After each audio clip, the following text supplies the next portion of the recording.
This is the Horse Radio Network. This is episode 82 of the Dressage Radio Show on the Horse Radio Network, brought to you by Back on Track, with the generous support of Kentucky Performance Products and Equestrian Collections.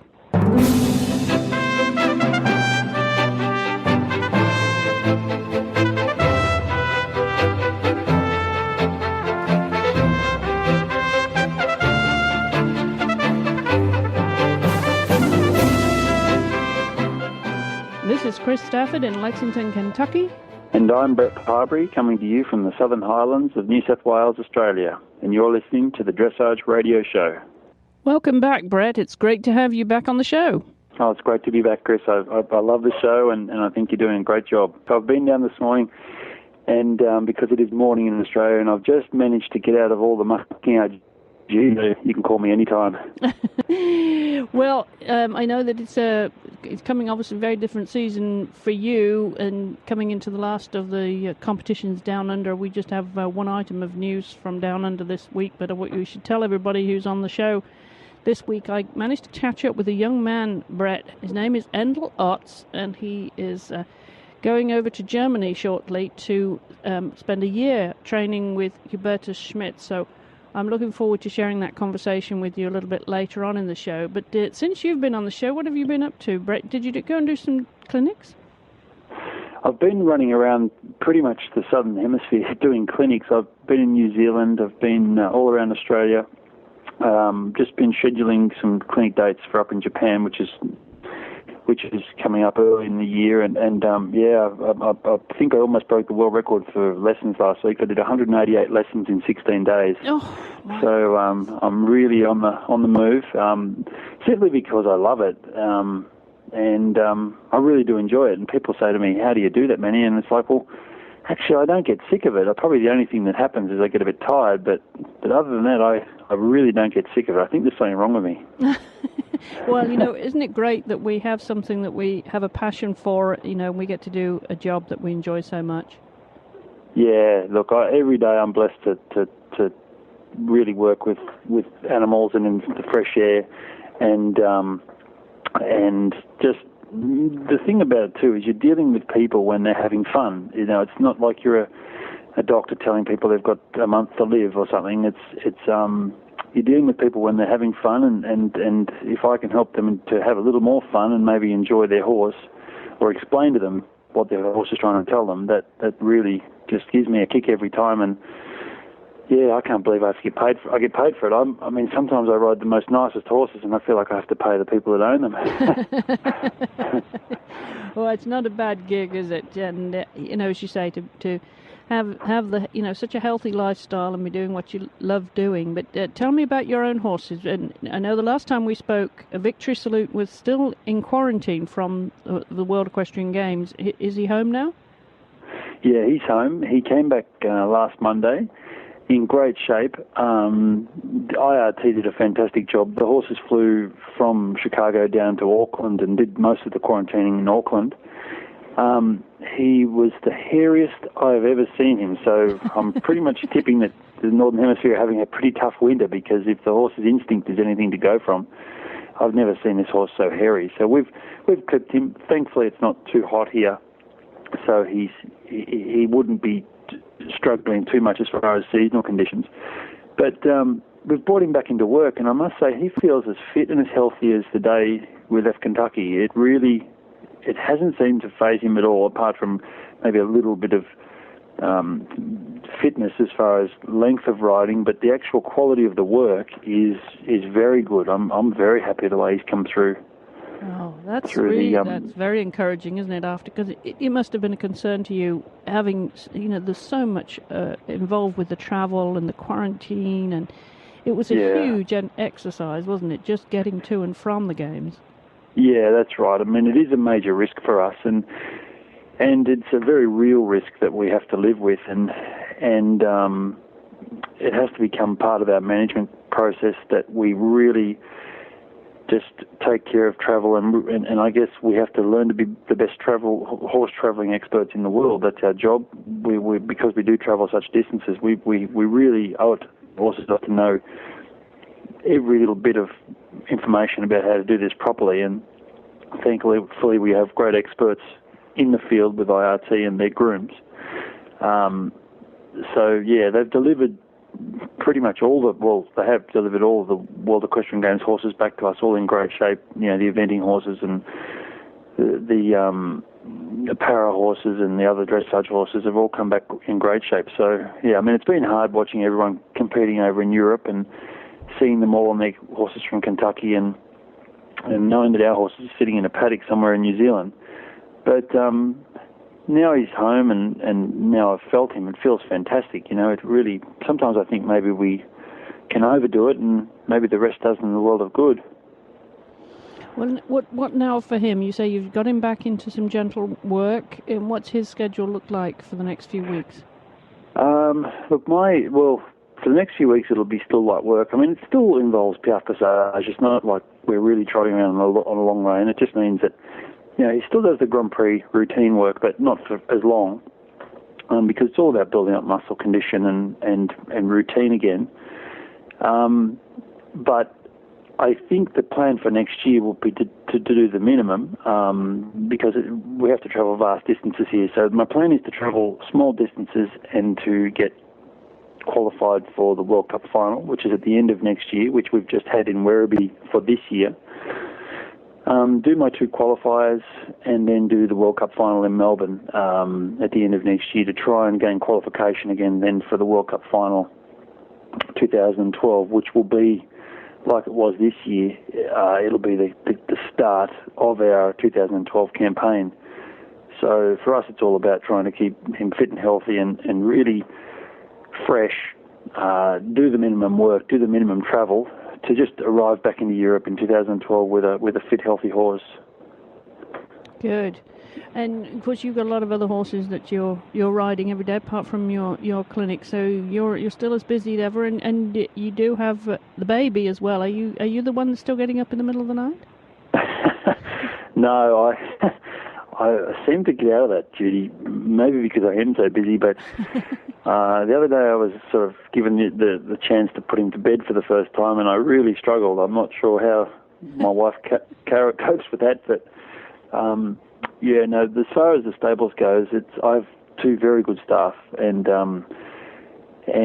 they take care of everything while I'm away. I possibly have the best stable of horses I've ever had at the moment. I've just got a really nice small tour horse and who's showing everything for Grand Prix, and then I have a really nice horse that's in advanced level, which as far as the EA tests go, the national tests, he was 3rd in Australia at medium level, and he's a very nice horse going forward. And then we have a very nice imported horse around 6 years old that's doing the M level, moving now into flying changes and half passes and going into the double for the first time. So, and then I have a very nice young horse here. So I have a really good succession of nice horses together with the stallion that we have over that's in training with Edward Gale and Nicole Werner, who will also be a Grand Prix horse in contention for London. So I'm very lucky with the horses that I have. Well, good. But do you get a bit of a break as you get into the holiday season, Brett? Is that an option? Yeah, yes and no. It will be around late January. The only reason being is because when most people go away on holidays, they often send their horses to us for a little bit of schooling, or they themselves come and have some schooling. So we find that's one of our busiest periods through this period now. So we'll work while everyone else is holidaying, and then when everyone else goes back to work, we might go and have a little break. Well, I know the last time you were on the show, we revealed, of course, your sporting pursuits as a rugby player, but I have to ask you, since the Ashes, of course, and for those who follow cricket will know that Australia is playing host to England right now, but we're giving you a bit of a beating, Brett. Is that okay? Yeah, look, I'm not a big cricket follower, but I know enough about it to know that we're coming second in the 2-horse race. Yeah. And and the media are really not happy about it, as you can imagine. Australia is a very proud sporting nation, and possibly the only country that we don't like losing to is England. It's on the news all day, every day. They've changed the team. They're putting it all back together, and it's not looking good. Let's just hope that a bit of good old Aussie fighting spirit can come up and start to compete a little better and give you a run for your money. There you go. Well, it's not over by any means, but we got one under our belt and a draw as well. But I have to tell you, Boyd Martin is a guest co-host on the eventing radio show from time to time, and he's going to be on next week. And I'm already giving him a bit of a hard time via text messaging, because we are whooping you down under. He's one of my best friends, Boyd Martin, and you'll certainly get a bit of banter back from him. He's one hell of a character, that guy. But he's one of my greatest friends, and it was great to see him in Kentucky. We did. We caught up throughout the whole event, and he was one of the most vocal supporters of me when I rode out of the arena, and I was likewise there the day he rode cross country. And he's a great guy and a great sportsman himself. He was a great sportsman, so I can understand his interest in the Australian cricket. Yeah, most definitely. But I told him, it's going to take quite a bit for him to get back at us. But I'll be giving him a hard time next week on the show for sure. Good stuff. All right, well, we're going to take a short break here, Brett, to hear from our presenting sponsors, Back on Track, and then when we come back, we're going to talk about that final competition down under this year, Werribee. So don't go away, we'll be back in just a second. There's a company that we just love that offers products to improve lifestyle and mobility, and they have been the mainstay in European therapeutic therapies for many years. Plus, they are used and endorsed by many of the top dressage, eventing, and show jumping riders worldwide. We are talking about Back on Track, of course. If you're looking for a quality holiday gift for any horse lover that will truly benefit their horse, then look no further than any of Back on Track's products, including exercise boots, bell boots, saddle pads, sheets, and so much more. You can find all of their products at backontrackproducts.com. That's backontrackproducts.com, or give them a call at 888-758-9836. That's 888-758-9836.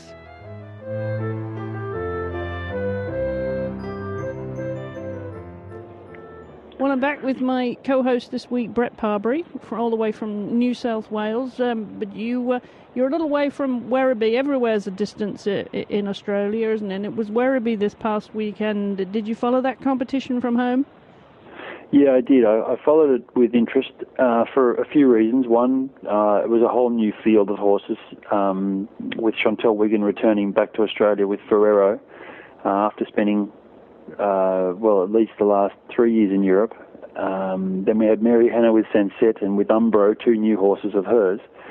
Heath Ryan was in the mix with Regard Moi and Rosie Ryan with Jive Magic. So it was very interesting for me to see who would come out on top in that competition, and also then take Australia forward to the World Cup final. And I was very interested to find out who would win it, because it comes down to who will travel to the World Cup final next year. I know, for example, if Heath Ryan was to win it, I doubt whether he would have travelled to Europe to go to the World Cup final. So with Chantel Wiggin and Ferrero winning the final with 69%, I haven't spoken with Chantel, but I'm sure she will travel to the World Cup final, which gives us, it's good for us, because we have another person then in Europe to then be able to be available for selection to compete in the regional qualifier, which is something that we have to do against Japan and New Zealand in order to gain a position in the 2012 Olympic Games. So for us it was an important strategy that the person who won the event would then travel to give us another person to pick from. So yeah, that's why I was following it with a lot of interest. And how far would Werribee be from where you are, just to give us a context of your distances that you guys have to cover for these shows, Brett? Yeah, for me it's about 9.5 to 10 hours. For someone like Chantel, it is a long way. It would be probably over 2,000 kilometres or 1,800 kilometres for Chantel to travel from Brisbane to Melbourne. Yes. That's a That's a full 2-day drive. For me, from people from Sydney, it's about between 11 and 13 hours. I'm on the Melbourne. I'm 1.5 hours to the Melbourne side of Sydney. So for us, it's a 10-hour drive, and I must say that last couple of hours since we moved down here from Sydney, that last couple of hours is really nice to be able to turn off when everyone else has to keep going. So yeah, distance is a big problem for us.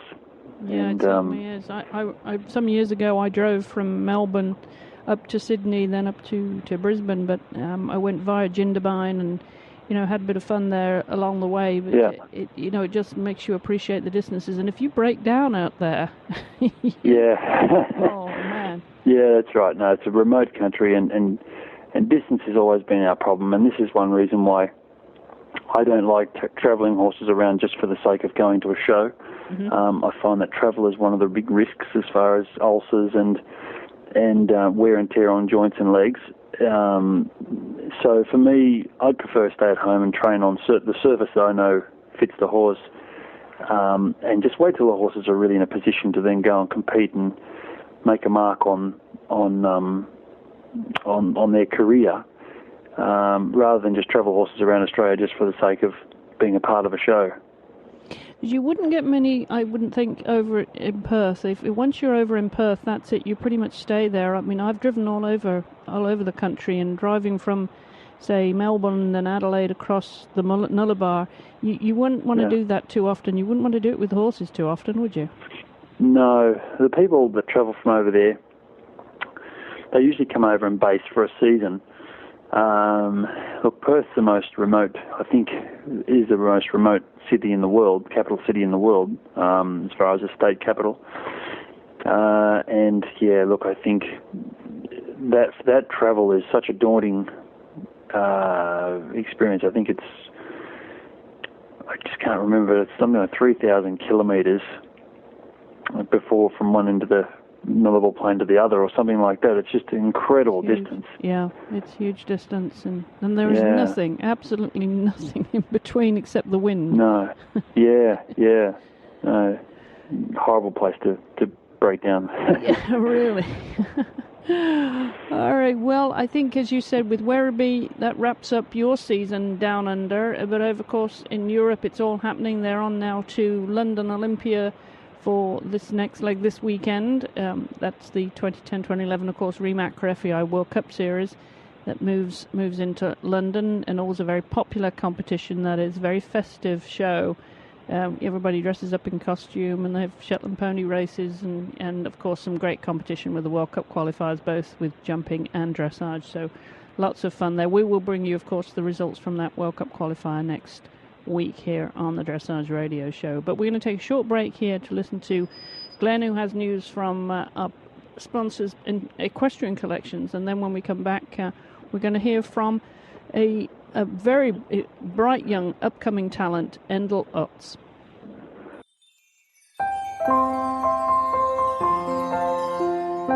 Your source for all your holiday shopping this year is EquestrianCollections.com.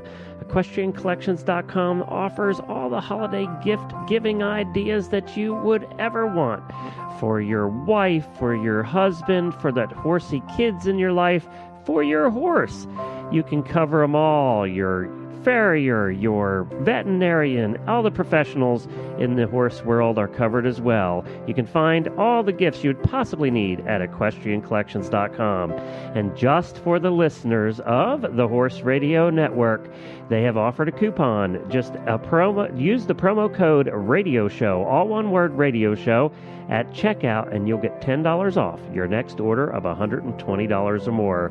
So that's coupon code Radio Show at checkout, and you'll get $10 off your next order of $120 or more for all of your holiday shopping needs at EquestrianCollections.com.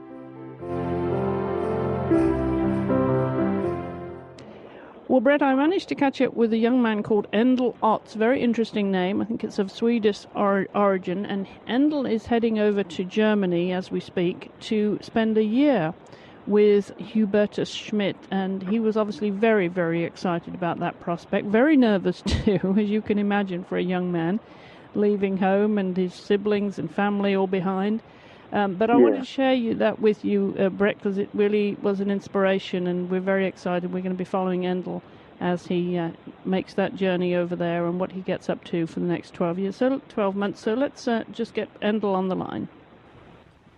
Endel, hello and welcome to the Dressage Radio Show. Thank you for joining us. Hello. Well, thank you very much. I'm happy to be here. Well, we're very lucky to catch you before you set off for pastures new and a very, very exciting future year ahead of you to spend time with Hubertus Schmidt in Germany. I know you've got a lot to do in getting ready and getting your horse over there and everything. So thank you for spending time with us. And tell us a little bit about how that all came about, Endel. It's not an opportunity that you get every day. I worked at KYB Dressage for 7 years, and my dad had some issues up at his farm up in Green Bay. It was just not being run very well. So I had to leave that position at KYB, and in the decision to do so, both my father and I kind of discussed the possibility of going over to Germany or Europe, or to really further my education, because we heard I went to the Young Rider grad program in Florida, and they had Tom Fletcher's son there, and who also trained with Hubertus.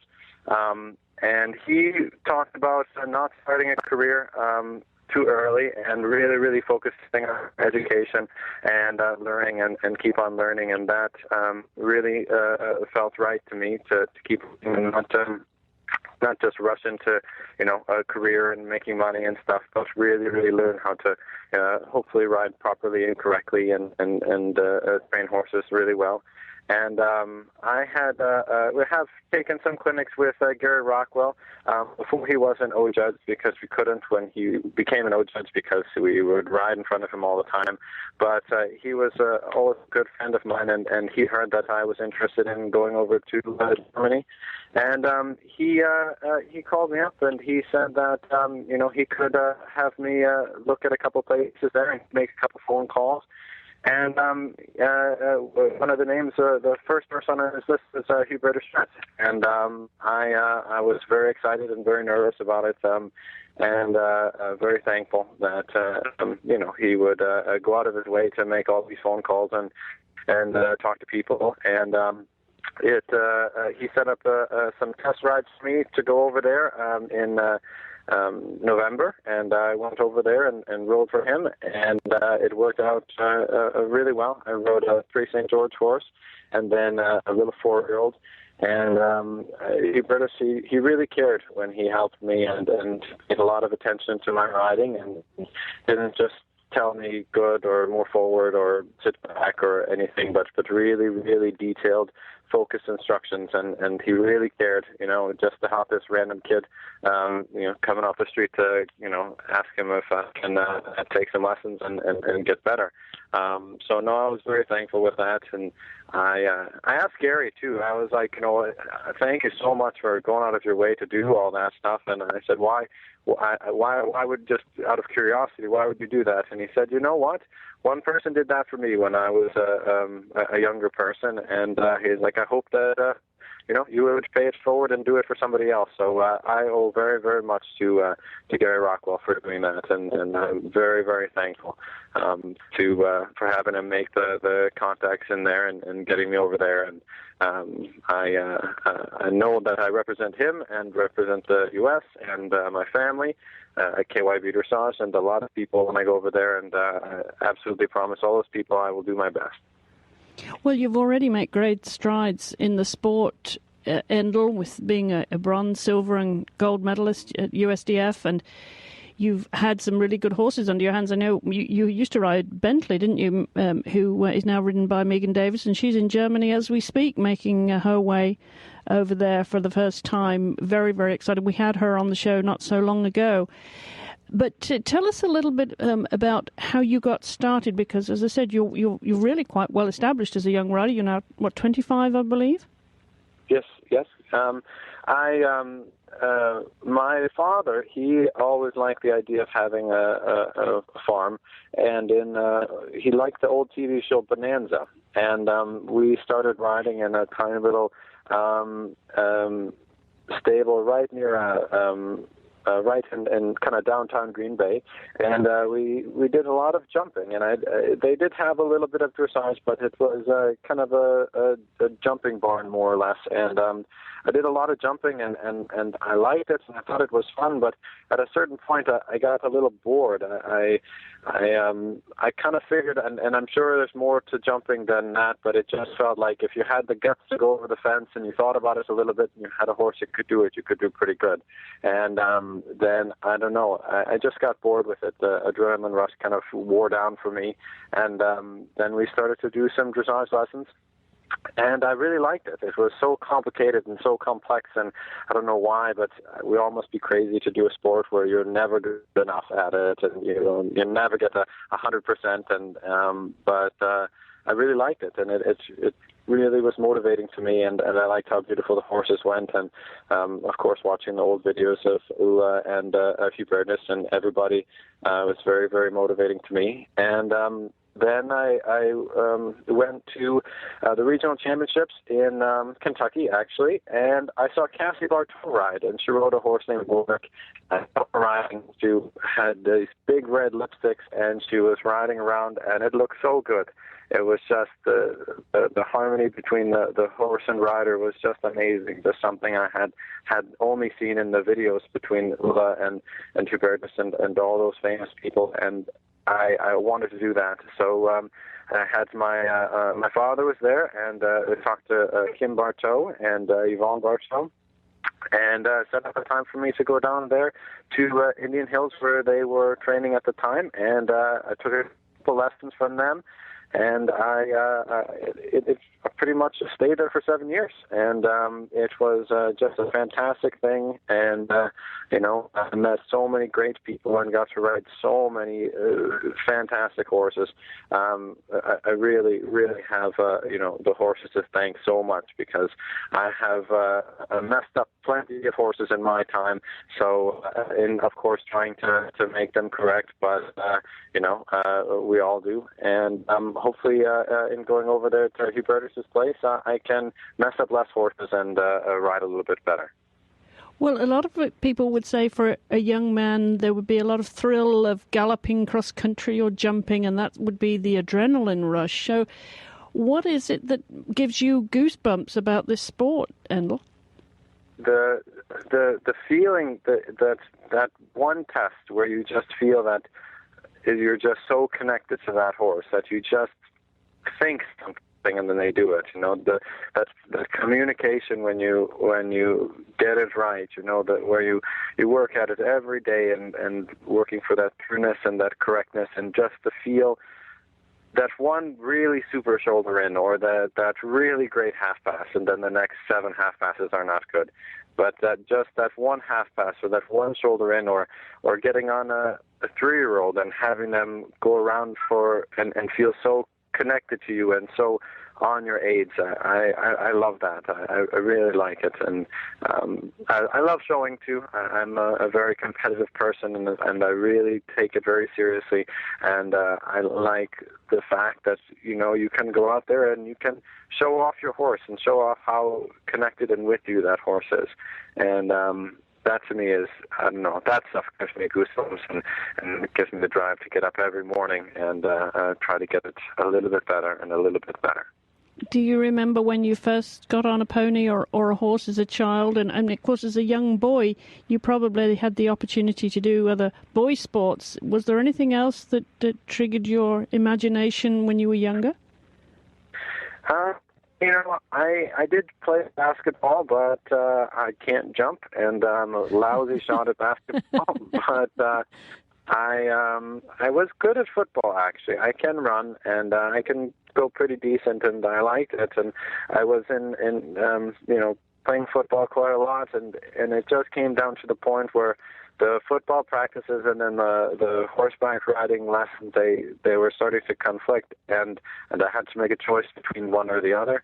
And football was fun and it was an adrenaline rush and all that, but I really liked the horses. I really liked riding and just being around them. I mean, they're just fantastic animals, and they're so forgiving of all our mistakes and stuff. And even the ones that aren't forgiving, they teach you so much. And I don't know, it's the hardest thing. My dad even talked to me. He's a neurosurgeon up in Wisconsin, and he was asking me about how this stuff works and how everything works, and he's like, this is so much more complicated than brain surgery. He said that, he's like, brain surgery, he's like, even you could do it, Endo. It's pretty simple. You just, read a couple books and, you practice a couple times and then you kind of got it. But he's like, this is so different. Every horse is different, and one horse this works with and another one this works with, and he goes, I don't know, that seems very, very hard, but I like that, and it's very, very motivating to me.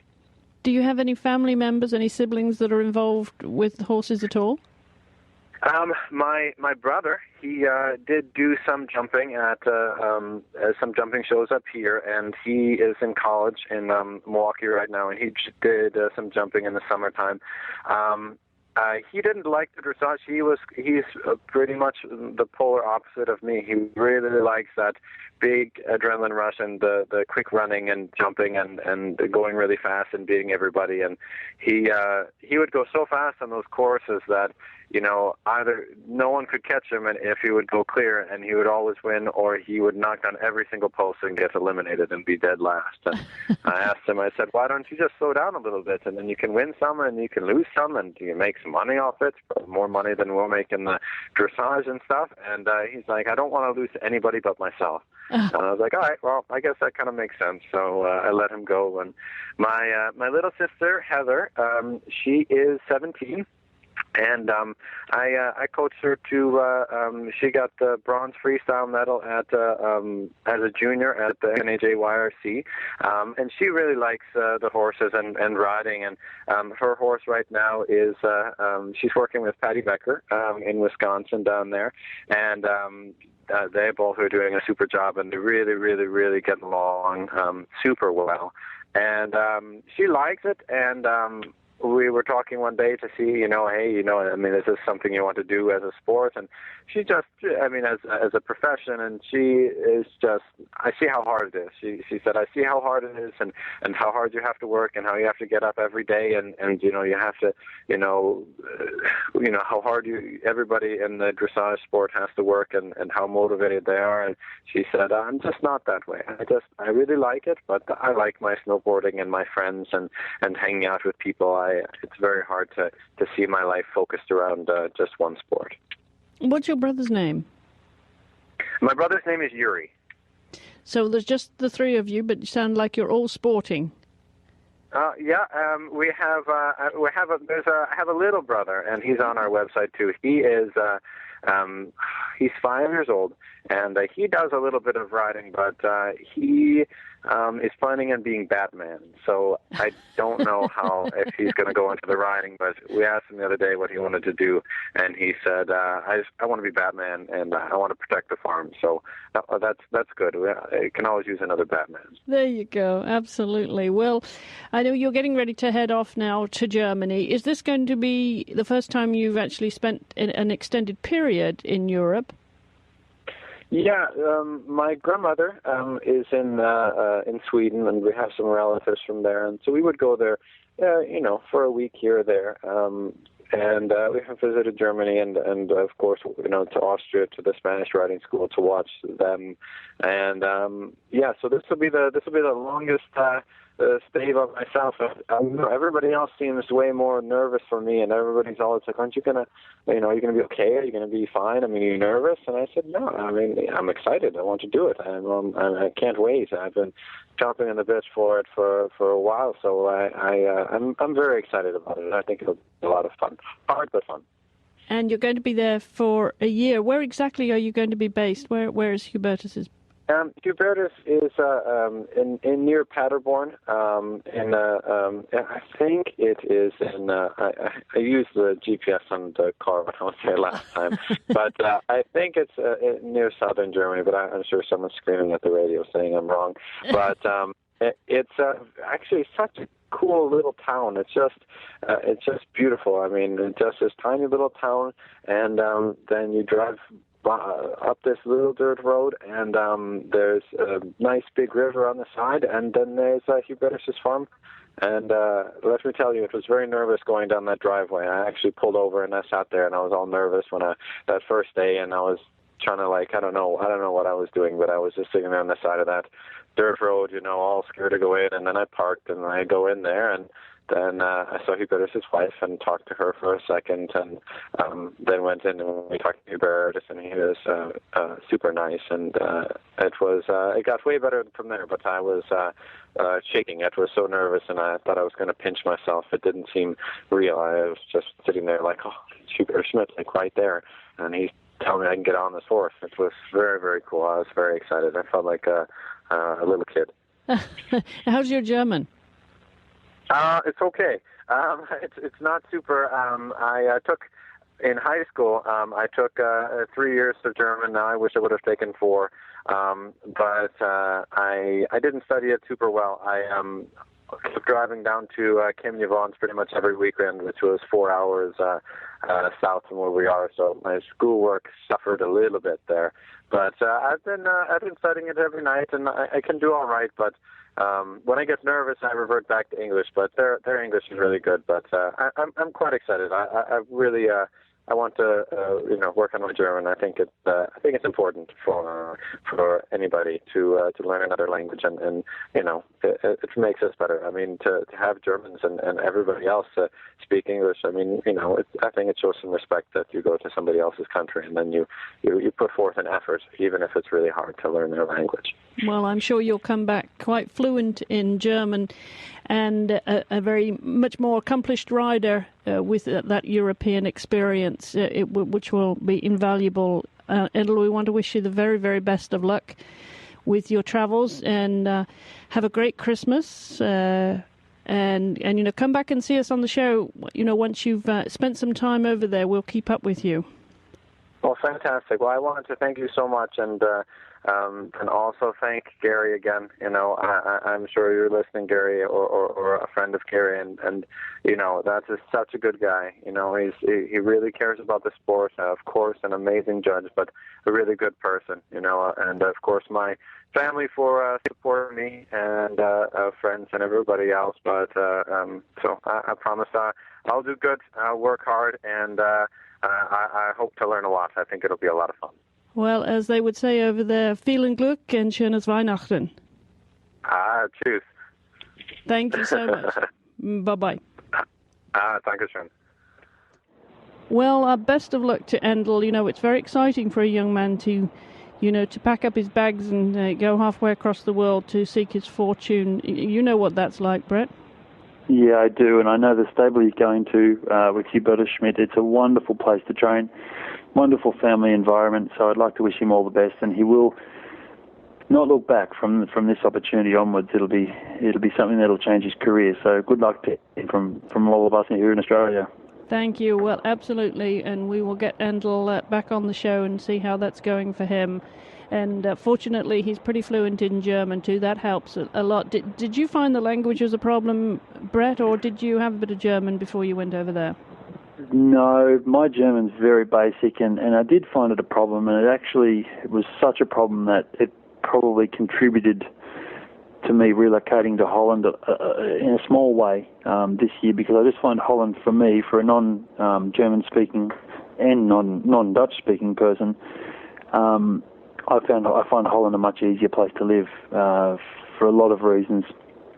One of them is communication. The second one is just the fact that you can turn on television and watch English-speaking programs. So when you are basing somewhere for a long time, the living conditions of the country or the living environment you're in can do a lot for your head and your confidence.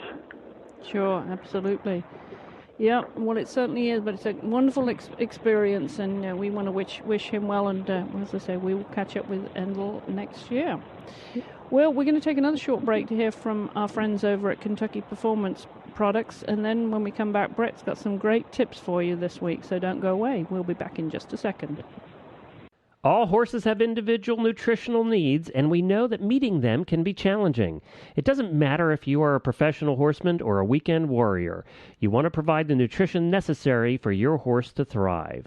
The experts at Kentucky Performance Products understand this and have developed supplements that target specific needs. KPP's products are formulated to complement today's feeds and safeguard against over-supplementation. Best of all, their supplements work. To choose the right KPP supplement for your horse, go to kppusa.com. Or to learn more about horse nutrition and interact with the experts at KPP, join their Facebook page. Just search for Kentucky Performance Products. Thanks again to Kentucky Performance Products, very, very loyal sponsors here on the Horse Radio Network, and we want to send our Christmas wishes over to everybody at Kentucky Performance Products there in Versailles, Kentucky. Well, I'm back with my co-host, Brett Parbery. Brett, you've got, I believe, two really cracking tips this week. Both of them I thought were so good we have to run with one. I think the first one is really good advice, because it's very easy to get stuck in circles, but I think you're going to remind everybody how important it is to train riding in those distinct lines that you're going to be riding in the test. And then I think the second tip is going to be about trying to get the motions out of your riding and ride with a distinct plan.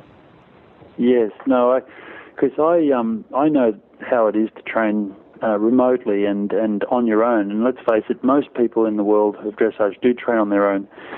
So I think it's highly important to have a structure with your riding. And the first tip I'd like to give is, as you just said, that when we do ride on our own, we can get a little bit fixated on something and find after 15 minutes that we've done repetitious 20-metre circles, one after the other, trying to sort out a problem. And really we have to be aware of what we're training our horse to do. And I find that, well, firstly, there's not one dressage test in the world that requires us to do repetitious 20-metre circles, one after the other. So, therefore, I find that what helps me create some structure and pattern to my riding is to just ride the lines of a test, of a dressage arena. So, long sides, corners, short sides, short diagonals, long diagonals, centre lines, quarter lines, and just trying to place the horse on those lines, and first of all try to gain foot perfect control over those lines, and then start to train transitions and with both within and between the paces on those lines, and then train going from working paces to collected paces on the lines of the test. And occasionally you might throw a 20-metre circle in, but it's a good way to make sure that when you go from the warm-up arena or from your training into your test, suddenly you're not riding lines which are foreign to you and your horse. So I'd like to say to people, just when you warm up or when you're training, just stay on the outside track, go through your corners, ride your centre lines, make transitions on your centre lines, make exercises that finish it from start at one point and finish at another that you've chosen, to just try and gain perfect control over your horse, and then try to then alter and make your corrections within those lines and within that foot perfect control. So that's my first tip. And the second tip I'd like to say, and I also notice this a lot when I go around teaching, because I do teach a lot of people who inevitably have to train on their own, that we all know the strategy of having a plan before you ride and making sure that you have a good, clear process of what you want to do in your head. But what happens when the plan doesn't work? And what happens when you started out thinking you were going to train half passes, but you get stuck on training shoulder in, or stuck on training walk-trot transitions? And what my advice there is to just make sure that the horse doesn't know the plan, and the horse doesn't understand what our motives and incentives are, and the goals that we set for ourselves. So just probably the biggest plan I think one should hop on a horse with is to ride without emotion. And every time an emotional circumstance arises, just think to yourself quickly, no emotion, stick to the plan, this is what I want to try and do. If it's not working, this is what I must do. and just try to stick to the basics. And the better your basics become, and the less you're emotional about it, and the more you just repetitiously go through your basics and your aids and keep reviewing yourself and reviewing what you're communicating with the horse, I think the quicker and easier it is to train them. And also, when you hop off, you're never disappointed in yourself. You're always glad that you gave it your best shot. And the horse, I find that they tend to learn a lot quicker. So yeah, they're both my tips for the day. Stick to the lines and ride without emotion. Well, that's great advice, and it's so easy to get emotional about something because we feel so passionately about it and we want to perfect it. And, sometimes we just have to stand back and just take a deep breath and, go for a hack if it's not working. That's right. And look, the horses don't understand emotion. They don't understand our goals. They only understand the information that we're giving to them. And it's just important to review the information. Make sure your information, your body is telling the horse correctly as to what it should do. And then just to keep non-emotional about it and just keep repeating it. I mean, if you repeat something over and over again, eventually the horse will learn it. And the less emotional we are about it and the less we are in a hurry, the more chance the horse is of understanding it. Yeah, very, very good advice. Well, thanks for that, Brett. Well, that about wraps it up for us this week here on the show. And it's getting very close to Christmas. And do you do anything special? I mean, with having a baby, I guess he wouldn't quite get the Christmas thing yet, would he? No, I think whilst a lot of the family are buying him presents, I think as most babies are, they're more excited about the paper that it comes in. So, we're very excited here to spend our first Christmas with Jake and to just watch him grow up day by day is just fantastic. It just has not removed, but it's just taken our priorities a little bit off the competition side of things and onto family. And I think for me that's important because I'm such a competitive person. And when I say I'm competitive with myself. I don't really care if someone beats me. It's just that I'm really competitive with myself, and it just gives me another distraction to just take away from the intensity of competition and gives me a chance to sort of reflect back on a good year for us and hopefully plan forward to next year and onwards. Well, what does Christmas look like down under, Brett? Do you do the turkey thing, being in the colonies? Do you do all the British, traditions, or do you do a barbie because it's nice and warm? Well, I grew up with the traditional British lunch, Christmas lunch with the hot meats and the turkeys and everything. But now I've moved about 10 hours away from my parents. We spend Christmas with my wife's parents, and they tend to do the cold meats and the barbecue outside. So yeah, it is a very, very different feel about Christmas. I mean, it's amazing that the shops in town will spray fake snow in their window arrangements, and everybody, for us, Christmas is a winter feeling, but we do spend it in the middle of summer. It's a really unusual combination, but look, it's normally a day to sit outside and really relax. I mean, ultimately for us and for every other horse person around the world, we end up doing the normal horse duties, and usually after lunch we convince a few of the family members to come down and help us feed hay and lunch to the horses. But we've made a bit of a thing here this year. I have a very good group of people that work for me, and we've said that, okay, if it's going to be one in, it's going to be all in. We'll all get in and do the work together and get it over and done with, and then we'll all go and spend the day with our family. So, the morning will be the same as every other morning, but then the day will be sitting around eating and complaining how full we are. Well, I guess one of your new roles is going to be playing Santa, isn't it? Yes. Yeah, I'm very excited about that. I was Santa Claus last year, or maybe the year before, at the Werribee show that just went last weekend. Last weekend.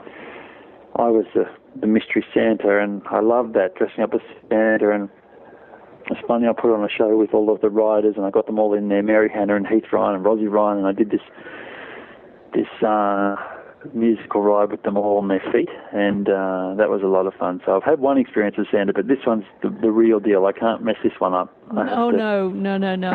Don't mess this one up. You know, there's a lot at stake here, Brett. All right.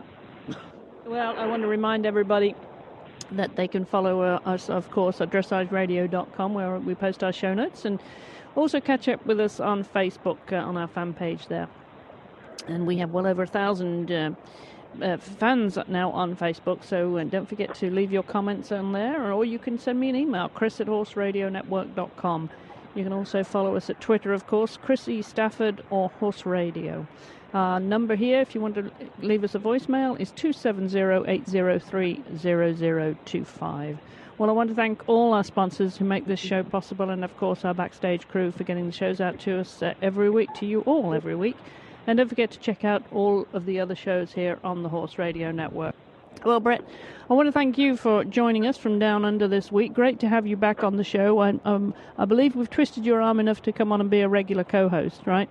Yeah, I really enjoy it. It's great to hear what's happening around the world, and just to catch up. And just every time I speak with you, Chris, knowing that you're in Lexington, it brings back great memories. So I really enjoy it. Well, great. Well, we look forward to catching up with you in the new year as things start to unfold there down under, well into the summer, as we suffer these brutal temperatures here in Kentucky with 2 inches and 3 inches of snow, and it really is looking like it could be a white Christmas here in Kentucky.